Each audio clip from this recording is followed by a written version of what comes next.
E aí, galera, beleza? Bem, nós tivemos aquela aula de filosofia anterior em três vídeos, né? Agora a gente vai ter uma revisão sobre sociologia, essa primeira parte que nós estudamos, né? E para a gente identificar a primeira parte, porque a gente está falando de trabalho, poder, né? Política e cidadania, a gente vai começar a falar da questão das estruturas do trabalhador, as estruturas de produção, as estruturas de capital, né? E nós começamos falando lá de quando surgiu o capitalismo, a ideia desse modo de produção chamado capitalismo. Mas para a gente ter esse entendimento, a gente vai primeiramente agora entender como que eram os modos de produção anterior ao capitalismo, né? E aí a gente vai começar por aqui. Entender o que é modo de produção? Modo de produção, na verdade, é a produção, circulação e consumo dos produtos. Né? A gente entender como que esses produtos são feitos, né? Como que vai ser a circulação deles, até onde vai, a forma se é monetário, se é forma de escambo, né? Como que funcionava cada período e a questão do consumo, como que era o consumo desses produtos. E ainda temos mais essas duas características.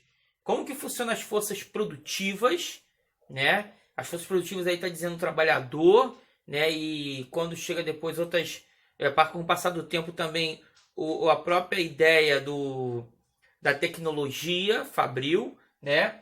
E as relações sociais de produção, que isso a gente vai começar falando aqui e vai ser o grande fio desse pensamento, porque a relação do capitalismo com o trabalhador, né, a construção dessa classe que vive do suor do trabalho, vai ter muito a ver com toda a construção que a gente vive hoje nesse mundo neoliberal globalizado.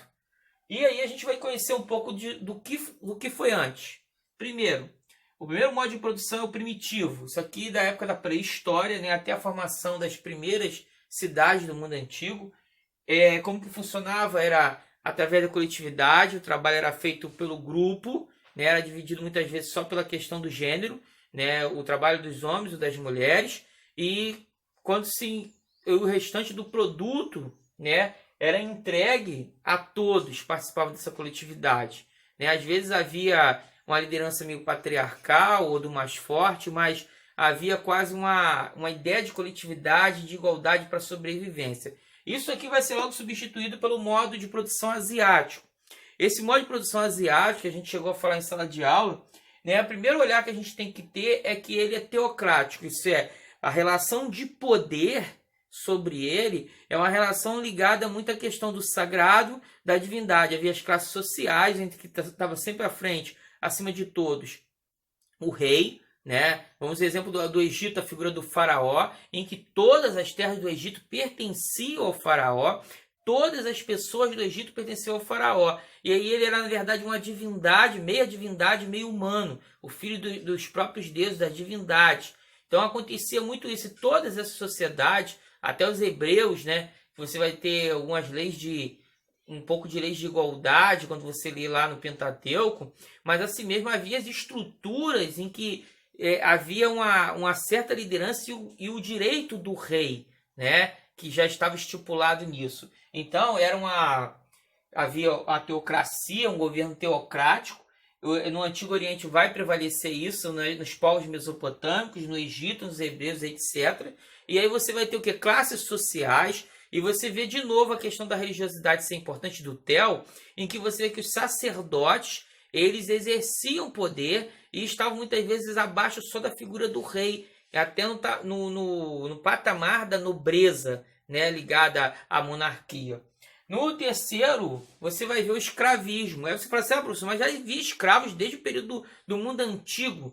Mas o escravo, o servo, quem fosse, todos eles eram propriedade do rei, da figura divina, da figura da liderança. Aqui não. Aqui você vai ter escravos como propriedade privada de pessoas, terras e escravos. E isso também dá, né, na Grécia Antiga, o esparciata, né, o cidadão em Atenas, como até o patrício em Roma. Isso dá uma diferença até estamental de sociedade, de classe social.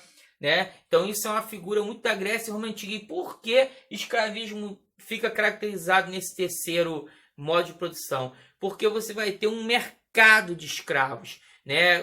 Se na Grécia começa isso, não vai ser só o escravo por punições, como tinha no passado, ou por pequenas derrotadas de batalhas. Você vai ter uma grande rede de escravos, mesmo de venda de escravos, uma sociedade escravista construída e que da República para o Império Romano, então, vai se expandir de forma gigantesca. Bem, depois disso tudo, a gente vai entrar no período feudal. E o período feudal, você vai ter a valorização da terra, do feudo, em duas relações que vão originar dos grupos antigos que formaram o período feudal. O colonato, que vem do Império Romano, em que escravos, né, ou pessoas mais pobres serviam aqueles que detinham terras e poder, né, em regime de colonato, em troca de lugar para viver, em troca de alimento. Isso vai ser a relação do servo com o senhor no feudalismo.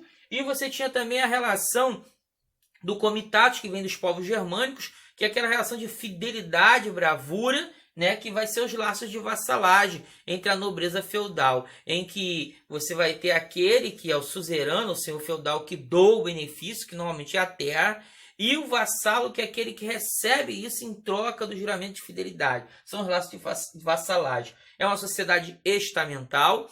Isso é, quem nasce servo vai morrer servo, quem nasce nobre vai morrer nobre, e você tem um regime hierárquico muito forte, ninguém consegue sair dessa estrutura, né? Isso, a gente chegamos aqui até o feudalismo. Agora a gente vai para a próxima parte.